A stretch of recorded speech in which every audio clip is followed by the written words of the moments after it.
Hello बच्चों। तो देखिए, आज हम फिजिक्स क्लास 11th की एक नई सीरीज स्टार्ट कर रहे हैं। तो आज हम फिजिक्स क्लास 11th में चैप्टर 1 से स्टार्ट करेंगे और एक एक चीज़ को बारीकी से हम पढ़ाएंगे। ठीक है।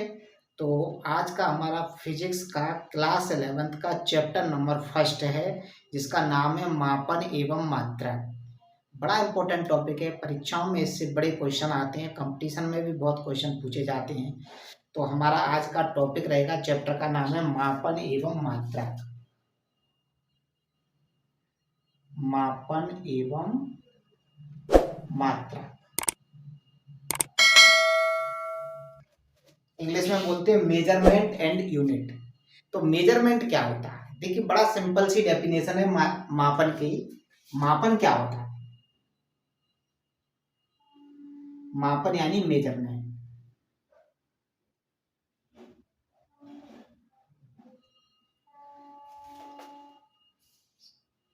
तो मापन पढ़ने से पहले हम इसमें भौतिक राशि की डेफिनेशन पढ़ते हैं। भौतिक राशि क्या होती है? भौतिक राशि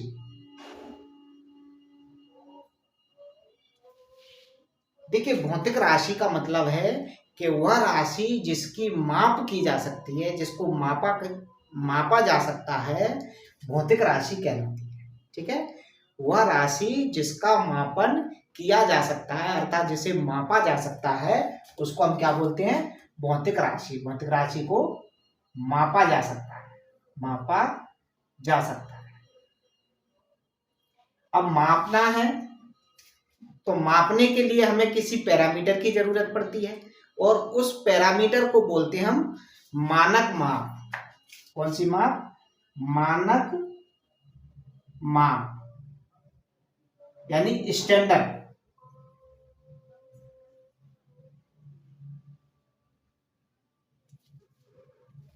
स्टैंडर्ड माप मतलब संदर्भ माप। तो देखिए, फिर हम मापन की डेफिनेशन पढ़ें। मापन क्या होता है कि वह भौतिक राशि जिसका किसी संदर्भ मानक से तुलना करना मापन कहलाता है।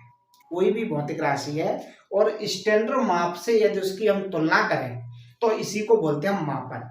जैसे एग्जाम्पल के तौर पे लें कि मान लीजिएगा कि कोई वस्तु है और उसको हमें मापना है।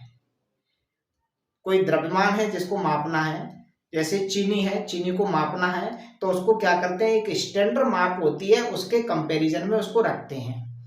तो कंपैरिजन में जो रखना होता है उसी को बोलते हैं मापना। तो किसी भौतिक राशि का किसी संदर्भ मानक से तुलना करना मापन कहलाता है। क्या डेफिनेशन बनेगी? संदर्भ मानक से तुलना करना,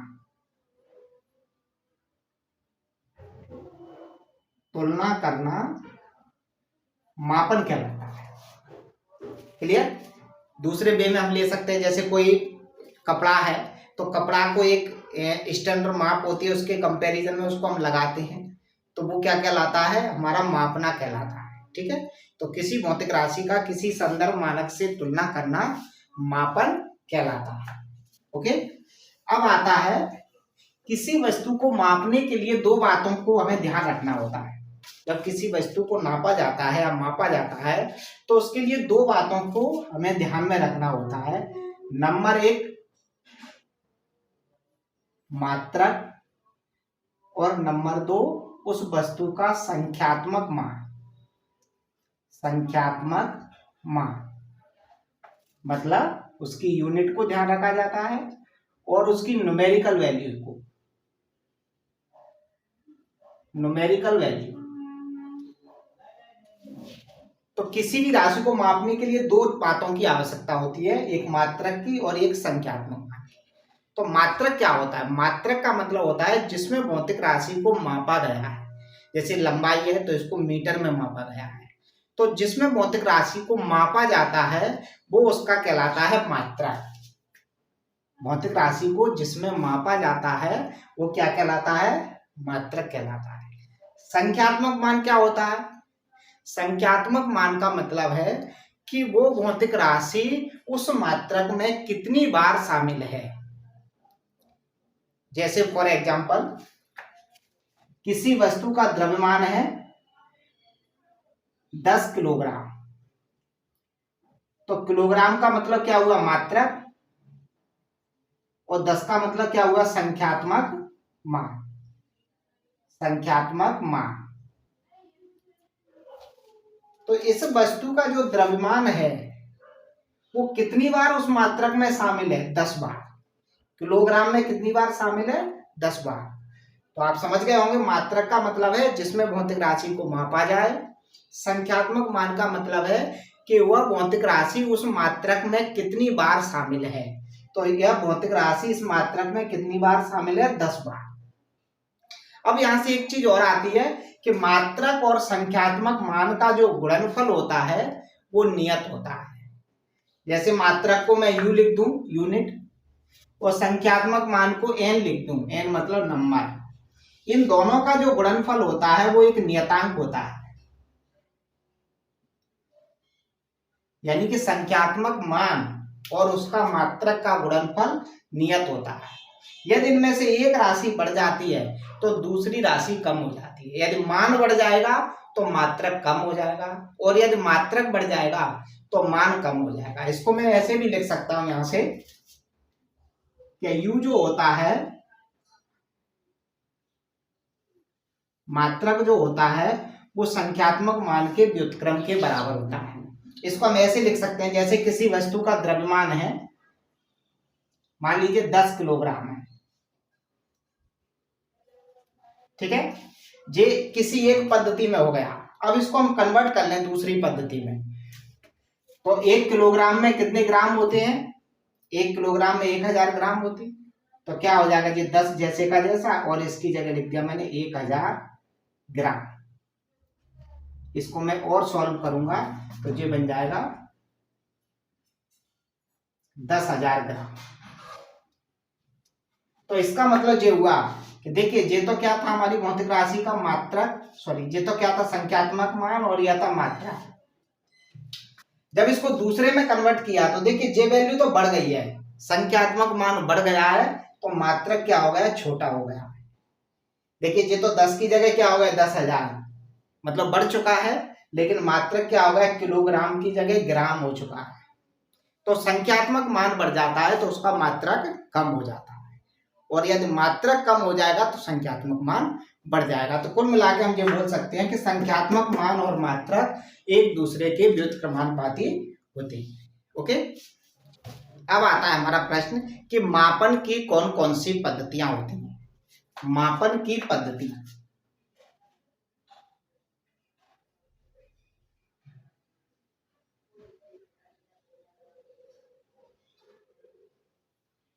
तो मापन की निम्न 4 पद्धति होती है।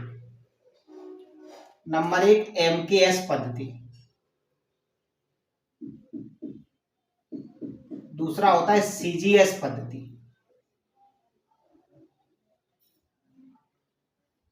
तीसरा होता है एफपीएस पद्धति, और चौथी होती है एसआई पद्धति। मापन की 4 पद्धति होती है। देखिए जो एमकेएस पद्धति होती है, ये एमकेएस पद्धति का जो पूरा नाम होता है, फुल नेम होता है, वो होता है मीटर किलोग्राम सेकंड। इसका मतलब ये हुआ कि एमकेएस पद्धति में लंबाई का मात्रक होता है मीटर, द्रव्यमान का मात्रक होता है किलोग्राम, और समय का मात्रक होता है सेकंड। दूसरी होती है हमारी सीजीएस पद्धति। सीजीएस पद्धति का फुल फॉर्म होता है सेंटीमीटर ग्राम सेकंड। इसका मतलब ये हुआ कि इस पद्धति में लंबाई का जो मात्रक होता है वो सेंटीमीटर होता है, द्रव्यमान का होता है ग्राम, और समय का होता है सेकंड। इसे मीट्रिक पद्धति भी कहते हैं, मीट्रिक पद्धति। तीसरी होती है एफपीएस पद्धति। एफपीएस पद्धति का मतलब होता है, पूरा नाम होता है foot pound second, foot pound second. इसमें जो होता है इसमें द्रव्यमान का मात्रक होता है फुट, सॉरी इसमें लंबाई का मात्रक होता है फुट, द्रव्यमान का मात्रक होता है पौंड और समय का मात्रक होता है सेकंड। लंबाई किसमें लेते हैं? फुट में मापते हैं, द्रव्यमान को पौंड में और समय को सेकंड में। और लास्ट होती है हमारी एसआई पद्धति, इसको बोलते हैं अंतरराष्ट्रीय पद्धति। अंतरराष्ट्रीय पद्धति, इंटरनेशनल सिस्टम बोलते हैं। कौन सी पद्धति? अंतरराष्ट्रीय पद्धति। यह जो पद्धति होती है वो एमकेएस पद्धति का ही परिवर्धित रूप होता है। इस पद्धति में 7 राशियां होती हैं, 7 मूल राशियां होती हैं एसआई में। एक तो होता है लंबाई, द्रव्यमान,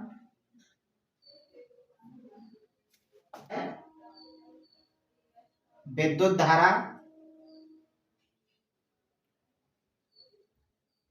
ज्योति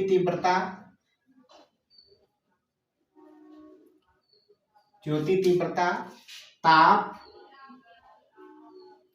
पदार्थ की मात्रा,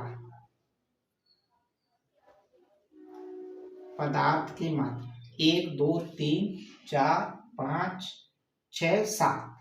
इसमें 2 पूरक राशियां भी होती हैं। पूरक राशि, एक होता है कोण और एक होता है घन कोण। ये हमारी एसआई पद्धति के अंतर्गत आती है।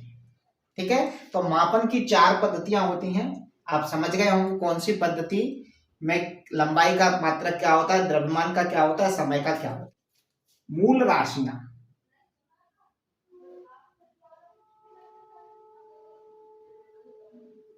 मूल राशियां फंडामेंटल। देखिए मूल राशियां वे भौतिक राशियां होती हैं जो दूसरी राशियों पर निर्भर नहीं करती हैं, यानी अपने आप में ये राशियां स्वतंत्र होती हैं, मूल राशियां कहलाती हैं। जैसे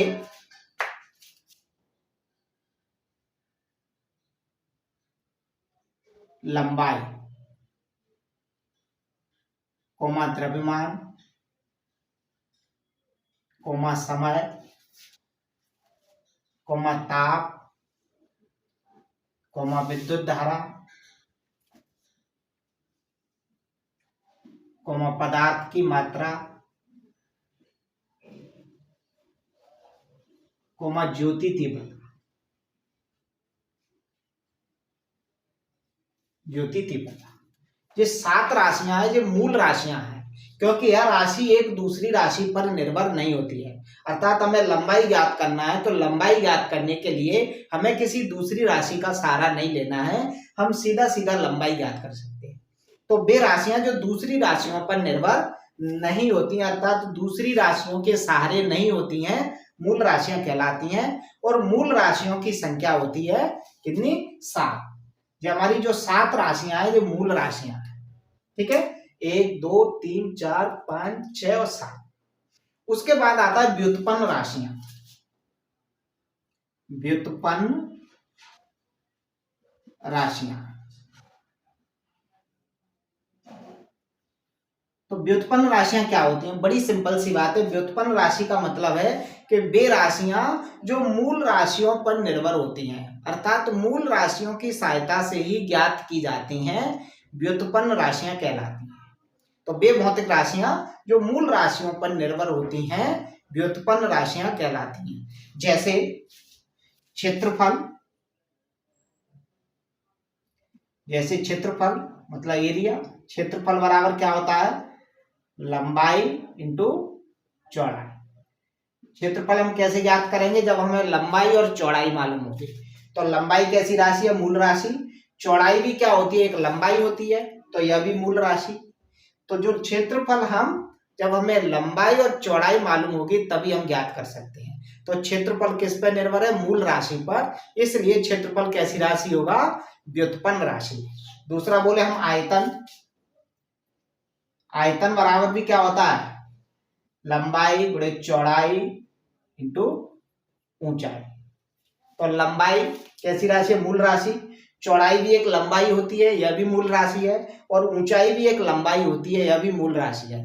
तो आयतन किस पर निर्भर है? मूल राशि पर। तो जब मूल राशि ज्ञात होगी अर्थात लंबाई हमें ज्ञात होगी तभी हम आयतन ज्ञात कर सकते हैं। तो वे भौतिक राशियां जो मूल राशियों पर निर्भर करती हैं कैसी राशि कहलाती हैं? व्युत्पन्न राशि। और व्युत्पन्न राशियों की जो संख्या है वो असीमित होती है। व्युत्पन्न राशियों की संख्या क्या होती है? असीमित। क्लियर? पूरक राशियां हमारी कितनी होती हैं? 2 राशियां होती हैं। इनको ना तो हम मूल राशि बोलते ना ही इनको पूरक राशि बोलते, सॉरी, इनको ना ही हम मूल राशि बोलते ना ही व्युत्पन्न राशि। तो ये हमारी 2 राशियां होती हैं पूरक राशि। एक तो होता है कोण और दूसरा होता है घनकोण। कोण और घनकोण 2 हमारी पूरक राशियां होती हैं। मूल मात्रक, मूल मात्रक। तो जैसा कि नाम से स्पष्ट हो रहा है कुछ तो कि मूल राशियों के जो मात्रक होते हैं उनको बोलते हैं मूल मात्रक। अब मूल राशियों की संख्या 7 है तो मूल मात्रकों की संख्या भी 7 होती है। दूसरे वे में बोलेंगे तो हम ऐसा बोल सकते हैं कि वे मात्रक जो दूसरे मात्रकों पर निर्भर नहीं करते हैं मूल मात्रक कहलाते हैं। और मूल मात्रकों की संख्या 7 है। कौन कौन से होंगे मूल मात्रक? पहला, जैसे लंबाई का मात्रक होगा मीटर, तो यह हमारा मूल मात्रक होगा। द्रव्यमान का मात्रक किलोग्राम, तो यह भी हमारा मूल मात्रक है। तीसरा, समय का मात्रक सेकंड, यह हमारा क्या होगा? मूल मात्रक। ताप, ताप का मात्रक क्या होगा? केल्विन, केल्विन हमारा कैसा है? मूल मात्रक।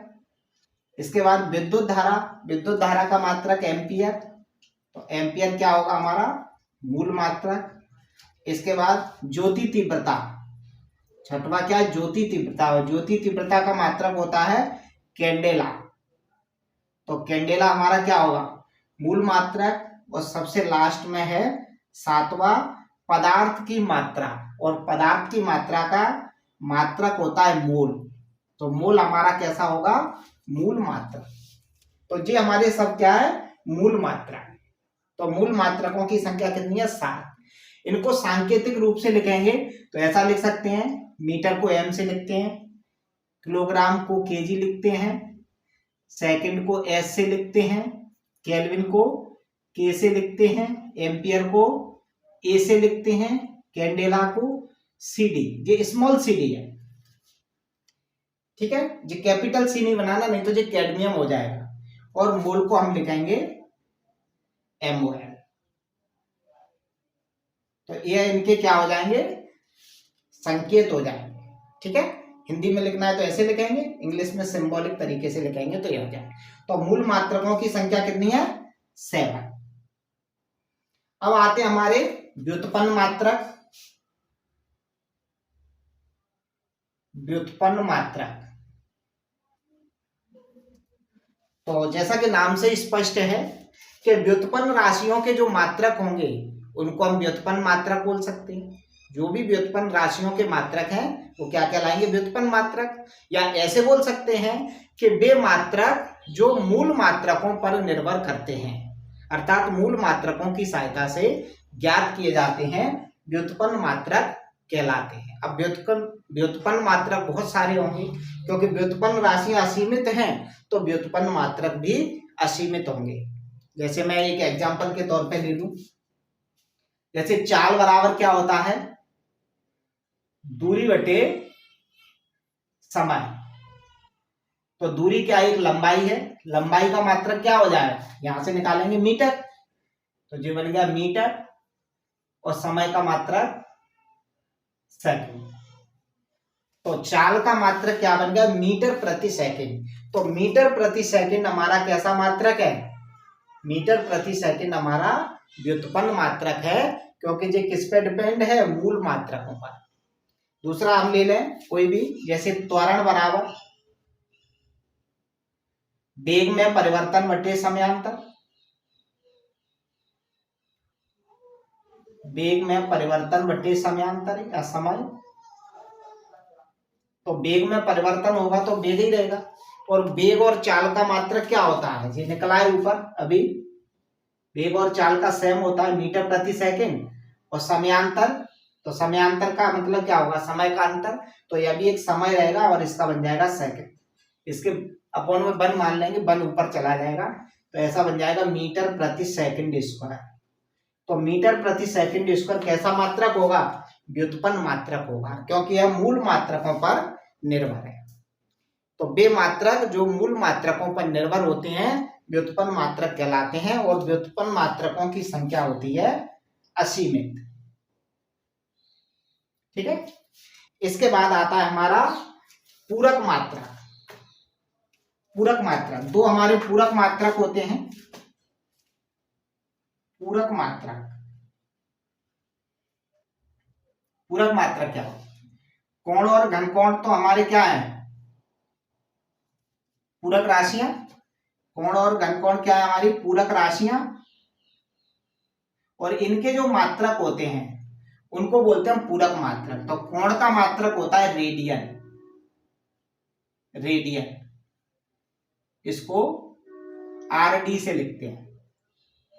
और घनकोण का मात्रक होता है स्टेरेडियन, स्टेरेडियन, तो इसको हम एसआर से लिखते हैं। तो जो रेडियन और स्टेरेडियन हमारे क्या है, पूरक मात्रक। तो इस तरह हमने इस वीडियो के अंतर्गत मापन, मात्रक, मापन की कौन कौन सी पद्धतियां हैं, मूल राशियां, व्युत्पन्न राशियां, मूल मात्रक, व्युत्पन्न मात्रक, पूरक राशियां, पूरक मात्रक के बारे में पढ़ा। यदि आपको मेरा वीडियो पसंद आया है तो इसको लाइक करें, दोस्तों में शेयर करें, कमेंट करें, और प्लीज प्लीज मेरे चैनल को सब्सक्राइब करें।